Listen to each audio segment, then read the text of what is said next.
everybody. Welcome to my home office. Um, I'm very sorry that I'm not able to be here as part of this Facebook Live, unfortunately. I'm in a mediation that has turned quite urgent, and so I will be um, attending to that. I am available for questions, or if you've got any emails or thoughts or issues or anything that I've missed, obviously please do get in touch and I will be able to attend to that. So I'll just take you into the presentation. I'm going to be talking today about Sharia wills and things that you need to consider when you're advising clients about Sharia wills. Basically, the things that I want to cover today is what is Sharia law? What does a Sharia will look like? Who may want a Sharia will? And the things that we need to consider when we're advising on that topic. So I've gone directly with a quote from Wikipedia, but basically Sharia law is a form of religious law that forms a part of Islamic tradition.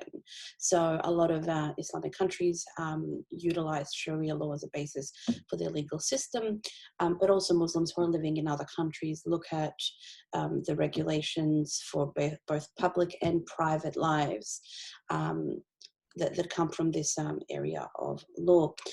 Typically, that also includes things like the kind of food that they're eating, the way they're interacting with people, and the way they're, in this case, leaving testamentary documents. So the first question that I get often about Sharia law is, well, my client is Muslim, so do they automatically need a will that is compliant with Sharia law? And the answer is, it depends. Do they want a will that is compliant with Sharia law?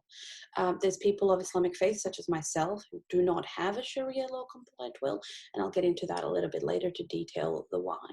But as always, the first place to start is to ask your client if they have religious views or beliefs, and then discuss with them the two items that a religious position might affect in their will. And the first is the one we always talk about, which is inheritance.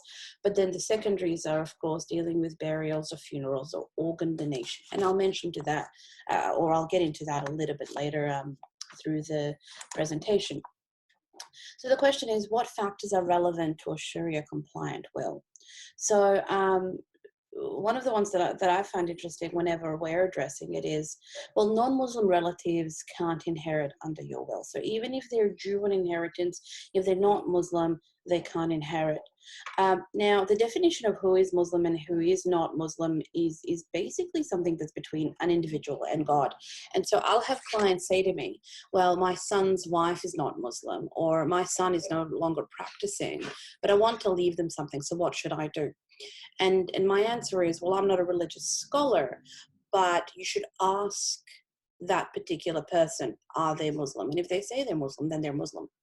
And it's not up to you to decide if they are or if they're not. But this is an interesting factor of Sharia compliant wills, and it's something that comes up as an issue for our clients. Now, what factors are relevant to a Sharia compliant will beyond that? So most Muslims will seek to be buried according to Islamic custom. Obviously, if they choose to do so, then that's what should be included in the will. It's a good conversation to also have with them about whether they've prepaid or organized interments, because there are specific burial spots and specific sections of the Islamic people would generally be buried. In addition, very religious Muslim clients will often not consent to organ donation, and that's because religious burial requires that the body is whole when it is buried, and that it is buried as soon as possible. So usually before sundown on the next day. Now, one of the questions that sort of comes up is, well, what happens when a Muslim person dies? Usually, it's very similar to what we do generally with the state administration. So charitable donations that need to be paid that are considered basically a kind of Islamic tax, they get paid. Then the taxes and expenses and the burial costs are paid, and then what's left over is this is shared. one of the things that are very important to understand about Islamic wills is that unlike your standard will, an Islamic will be generally dealing with shares, as opposed to saying all to my spouse. It is very rare for an Islamic will to have one person inherit everything. The Islamic economic model looks very, very different, and that model is the reason or the way that the prescribed shares exist. So there is three types of shares that exist in an Islamic will. There's about a third of the estate that the testator or the testatrix can gift to non-family members or to non-inheritance. Typically that money is prescribed for the purposes of charity, which is really good because people are encouraged to not only give to charity and give to organizations while they're alive, but also to do so in their death. It is optional, but it is up to a third. So you can't give your entire estate to charity if you've got family members. So the prescribed shares will deal with some very simple examples, and then I'll show you the calculator that we use. And then in addition, there's residual shares, which is more dealing with distant relatives as opposed to immediate family members. So the major difference between Sharia inheritance distribution and Australian intestacy laws, which is what they typically get compared to, is that there is an economic system that exists in Islamic societies that does not generally exist in Western societies. And that is that a man is responsible for the upkeep and care of the women in his family. So his sisters, if they're unmarried, and if obviously if his sisters are married or he doesn't have any and all he has is a wife and daughters, he's responsible for their finances as well as those of the children. But a woman's money is hers. So typically speaking, a lot of Islamic households are organized so that whatever money a woman brings into the marriage, she keeps that money, uses it for her own purposes only, and the husband is expected to feed and clothe and look after her and the children. So because of that background and because of that approach, a lot of the religious perspective of how inheritance is divided to daughters and to sons is that there's an expectation that the daughter will use the money just for herself, while the son will be using that money to not only look after his sister or sisters, but also to look after his wife. So on its most basic level, if we say that there is a father or a mother who has two children, no spouse, and no other family, their estate would be divided as follows: 1/3 to the daughter and 2/3 to the son. And again, it is because there is this expectation that until that daughter is married, that her brother will look after her and will continue to house her and clothe her. And her third is for her own purposes only.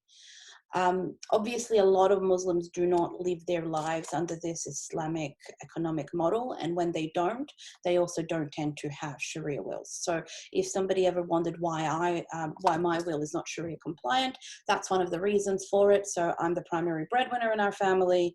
The expectation is that when I pass, that I need to make provision for my spouse and also make provision for our child and for the rest of the family. And I think a lot of people these days do not live their lives pursuant to the Sharia economic model. And it's important that you're respectful and you engage in that conversation with your client, no matter how religious or not religious they seem. If they're interested in knowing about this, then this is something that you can engage with, you can ask questions, and obviously asking for instructions. So if we take a step back and we say, look, the deceased isn't just leaving two children, but the deceased is in fact leaving a spouse, we can again see that there is some differences that exist that are again based on that model that, that the husband's property is joint, but that the wife's property is for her own enjoyment and her own use absolutely. So as an example, if there is no other family, so no parents, no siblings, nothing, just a wife, a son, and a daughter, in those circumstances, the wife's share is actually very small. It's 12.5%. Obviously, she should also be paid any leftover dowry from the estate before distribution. Very old-fashioned word, but what it's basically dealing with is that when a Muslim woman enters into a Muslim marriage, she typically is given by the husband or the husband's family on behalf of the husband some assets to assist her if the marriage should end or if he should die. So some financial compensation. So as an example, quite often these days they're more token and traditionalist, but they're still used for a Muslim legal marriage. So I received 3 gold ducats, which are the old Bosnian and Austro-Hungarian currency, as part of my marriage with my husband.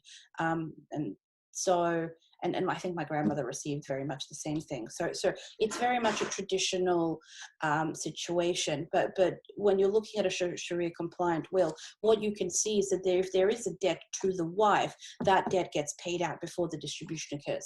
But once the distribution occurs, her share is actually very small.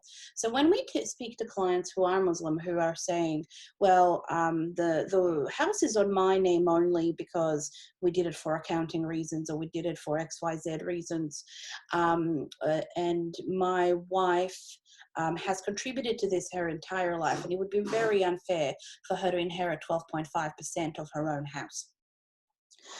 The answer to that is often, well, should we have a look at doing this as by way of a joint tenancy? As in, A, is the house already a joint tenancy? And if it isn't, does the client want for the house to be transferred into joint names? And once it is in joint names, it is therefore removed from the estate. Some people consider this to be a religious fiction. Some people consider this to be a really good way of dealing with both religious requirements, but also practical requirements of everyday life. You can see, though, that yes, there is a perception that that Islamic inheritance isn't fair to women. But if we contrast it with what happens if the husband survives the wife, so the husband will inherit 25% from his wife. Her daughter will inherit 25% and her son will inherit 50%. And the reasoning for this is as follows. The son is expected to look after his wife and any females that, or any women that are in his care. The daughter is expected to only realistically look after herself. And the husband is expected to, upon his passing, obviously split his 25 share amongst the children.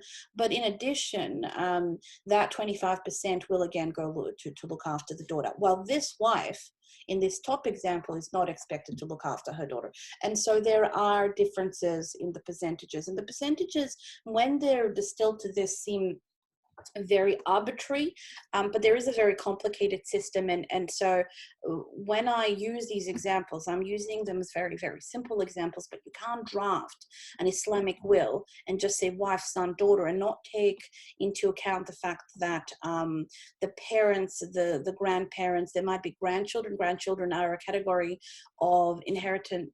They're a category of heirs under an Islamic will, so that's something to also keep in mind as well. So we definitely recommend you use the calculator, and I'll get to that in a little bit. But the most important thing to get from this particular this particular slide and this particular part of the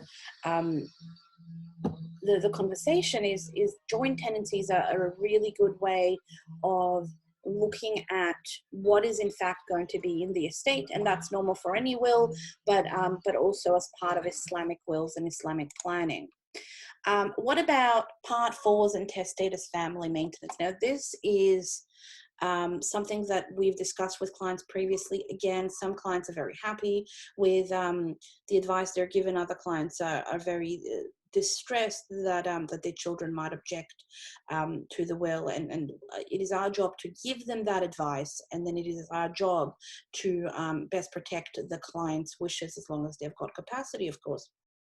So when we have a conversation with a client who specifically wants to leave everything in their estate as per Sharia law, they might face the unfortunate circumstance that they're not making appropriate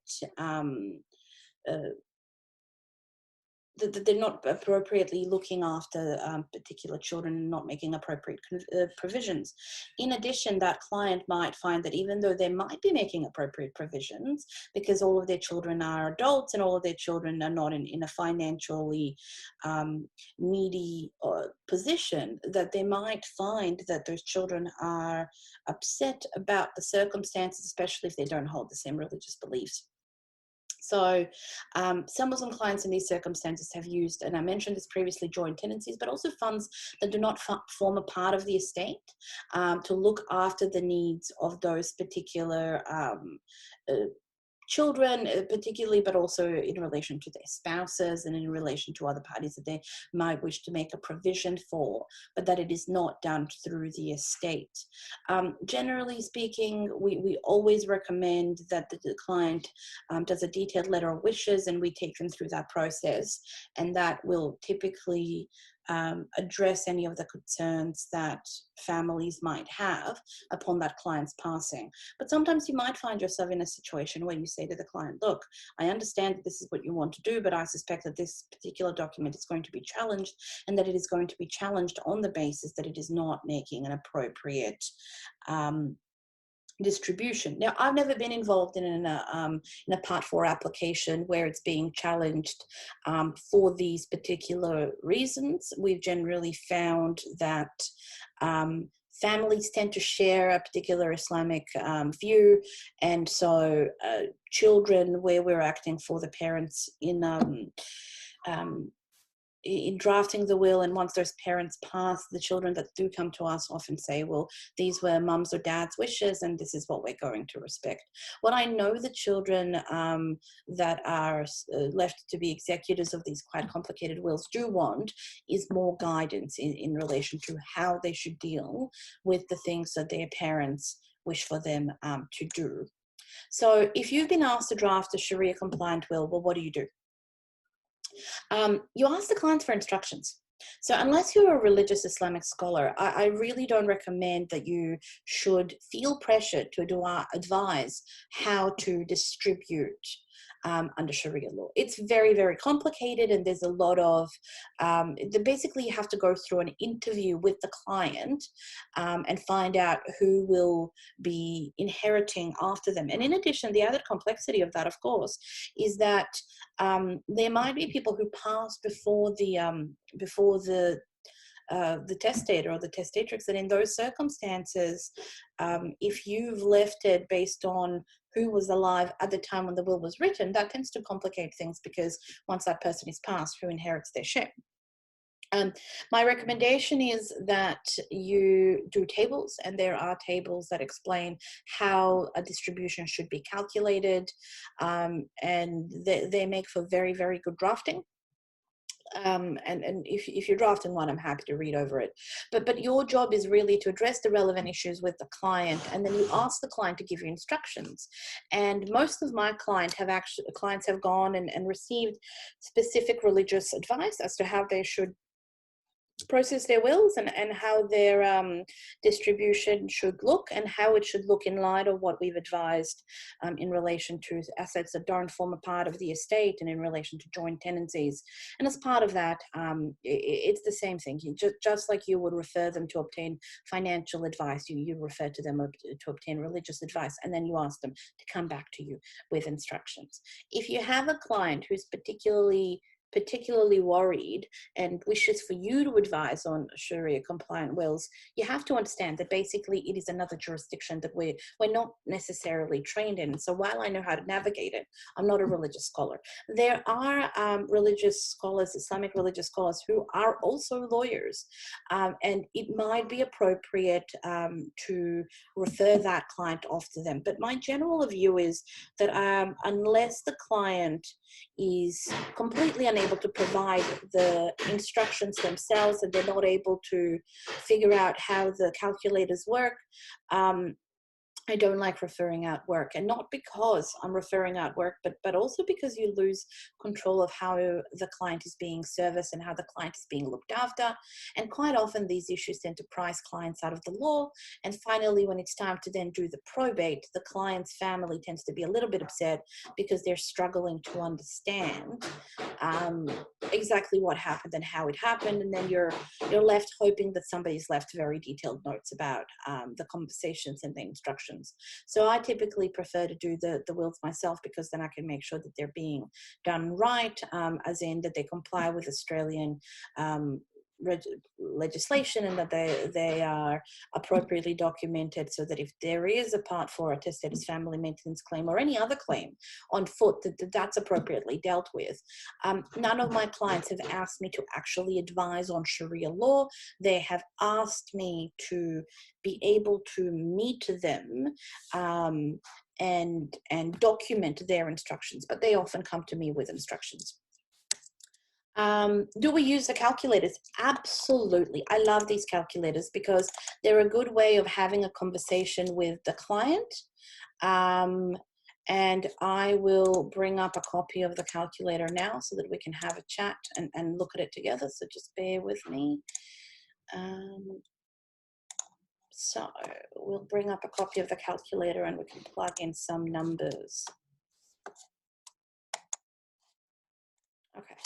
So you would really need to interview the client in the entirety to be able to get the numbers from the Islamic inheritance calculators that fit, because the number of people who survive the client will be different from time to time, and that will change things. So for example, husbands and wives must be legally, so the husband must be legally married, but you can have multiple wives. They again must be legally married, but they must be legally married from an Islamic perspective. And if they're in their post-divorce separation period, then that wife will still count as somebody who's able to inherit. So adopted sons, stepsons, or illegitimate sons are not eligible. So if your client has children that are not eligible but wishes to make provisions for them, whether they're sons or daughters, then they can look at that 1/3 that they're able to donate, and they can donate it to somebody who would be considered to be in need. Grandsons are eligible, but your daughter's sons are not. Sons' daughters are eligible, but daughters' are not.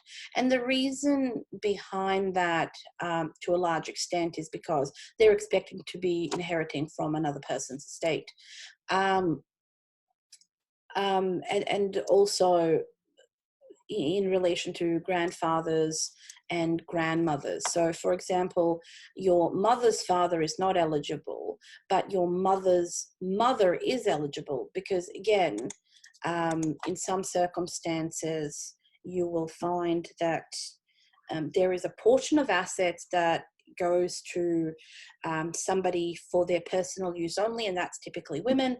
And then there is a portion of assets that is given to the men, and they're expected to use that almost as if it's given to them on trust for the entirety of their family. So as an example, if we assume that we have a woman that has passed away, she leaves behind her a husband, a son, a daughter, some grandsons, some granddaughters, and her parents.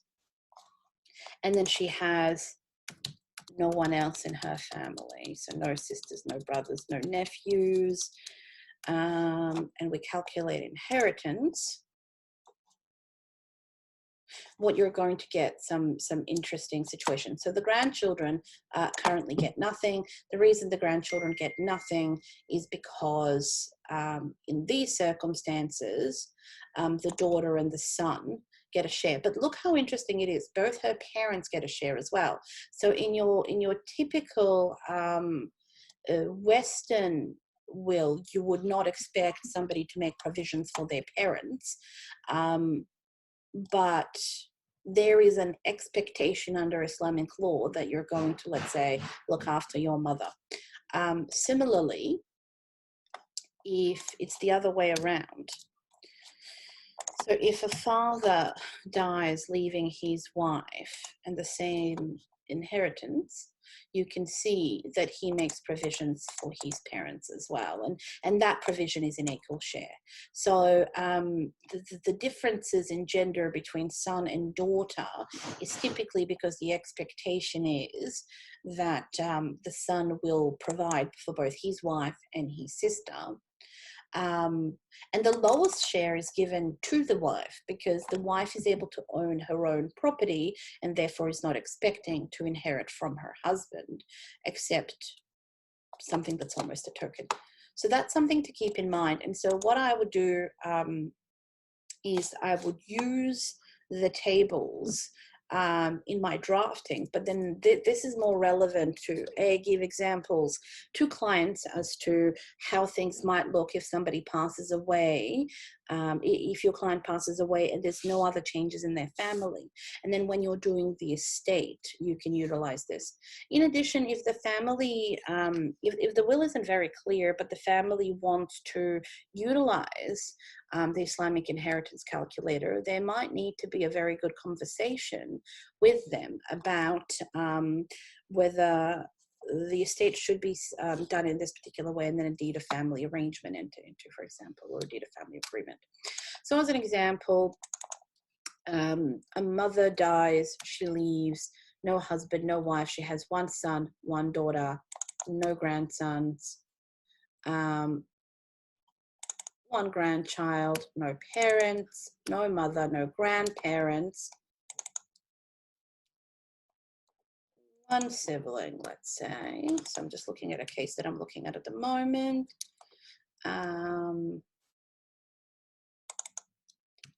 One nephew. You can see there's no nieces here.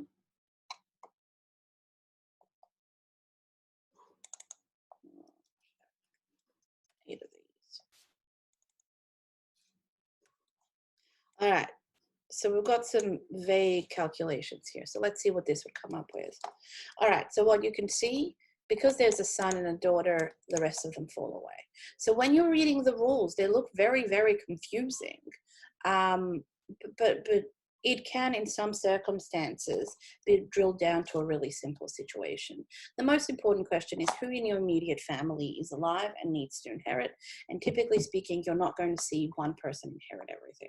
And these shares are also in relation to the 70, well, in relation to the 2/3 that you are actually able to, that are prescribed. You can take your 1/3 and make your own choices, but you can't give it to these particular inheritance. So let's stop sharing that and let's go back to our presentation. Okay, so there are well, this is my favorite calculator, but your clients will have their own favorite calculators, and they will also sometimes come to us with written advice from their religious scholar or from their imam. So dispute resolution clauses in wills. So what do we think about that? Now, I wouldn't put it in the will, although I have seen people put it in the will, and I dislike that because unless you're appointing an executor and saying my executor is able to make whatever decision they want, and that executor is a religious scholar, and that's an unprecedented level of trust. I wouldn't do that, but I wouldn't put it in the will. Where I would put it is in letters of wishes, and I would suggest an arbitrator for the family. If the family is equally religious, what that would basically do is suggest to the family that the arbitrator is somebody that's been chosen by the person who has passed away, and therefore that someone is able to assist them, and they're not having a discussion about who is the appropriate person to be retained as part of this process. Quite often, the biggest debate that we've ever had is not in relation to the children inheriting, but in relation to the inheritance or in relation to the bequest, so that 1/3 that the client is able to give, and what is the executor expected to do to make sure that that 1/3 is spent appropriately.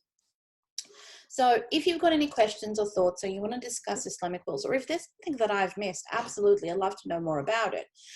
My experience as a Muslim woman is very unique. There are complex issues. Obviously, because a lot of Islamic studies done in Arabic, and I'm of Bosnian heritage and I don't speak Arabic. I haven't had a very lot of formal education in this area, but there are some incredibly knowledgeable people who have. But my general approach to the intersection between religion and the law is that our job is here to assist clients in their estate planning and management from the best legal perspective we can give them. And then our job is to take their instructions and advise them on how those instructions will fit within the Australian legal framework.